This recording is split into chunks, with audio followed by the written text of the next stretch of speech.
Amai kumama. Andidi kutaura nemi. Mombe dzenyu dzapedza munda wangu. Inkomo? Yes, mombe. Hayi, inkomo zethu besisipayeni khathesi la. Asikayiweni wasafumati wangu kita sei. Kanti baba, inkomo siphume nini esipayeni? Mombe dzenyu dzapkanya dzikapinda mumunda medu dzikapedza chikafu chese. Chibage chese kudyiwa chese. Chese. Besikoni esipayeni khathesi so. Saka mufunga kuti handizwe mombe dzenyu manje. Ndiri munyowane kusaziva mombe dzenyu ndedzipi. So litini manje? Ndiri kuda masaga mairi izvozvi. Zidli indawo engakanani? Ndati ndiri kuda masaga mairi. Hayi, iphendule ngubuza. Yithi zidli indawo engakanani? Ndima yese yadyiwa.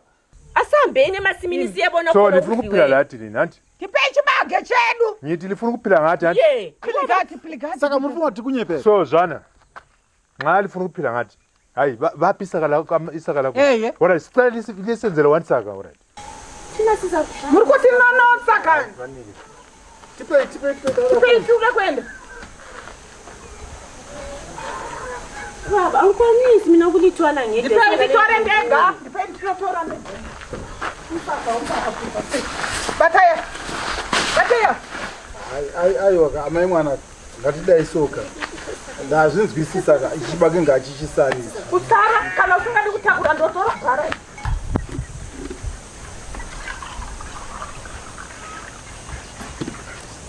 Baba Chombo, lichone njani? Hey, ungabachonisi laba bantu manje. Sorry baba mistake. Mistake yokuthi. Kuyini okuthiwa imistake? Uyezwa ukuthi khathesi ndini? Thina sesifuna inkomo ezimbili. Ye, ngoba inkomo yami beyinjani baba?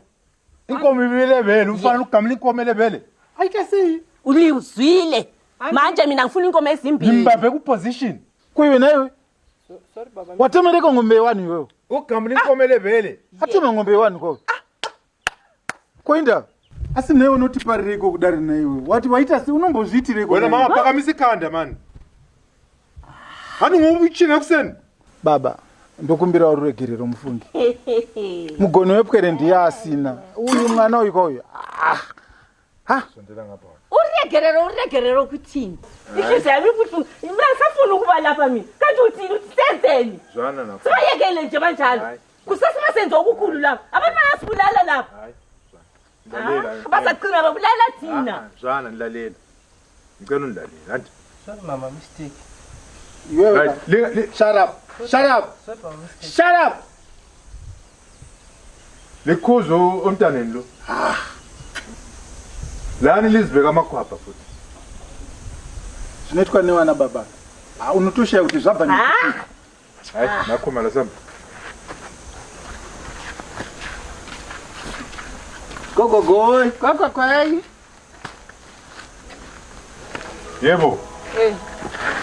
Maswera sekwa kumana. Alright. Kwakanaka baba. Nakhomala. Akuyimbone simhlole lapha. Kanti imhlobo bani nina le? Liphendukele lo mobulo. Mina ngifuni. Ngowani? Munozazi. Nyamangala lambe. Nzwa mama, zvaitika ndezvekuti atindi tikungonzwa urombo pane zvaitika. I'm so sorry. Tangoti regai tidzokere nechibage mushandise zvenyu mufungi. Lithi lifuna ukusifisela umumbu lo. Umumbu liwuthathe ebuseni. Selibubisela. Lufakeni. Nakhomala. Hayi, anti yakukhumbula ukuthi ubaba lo okwafika lapha ngathi ekuseni kwabana esithi yena hayi ngama sicela siuchiye umumbu lo. Ye baba, ubaba lo ukukhulumile. Kade kuqineni uyenzeni? Hayi, asibazwe. Uyenzeni ubaba khona lo buseni? Sebezibeka amakhwapha.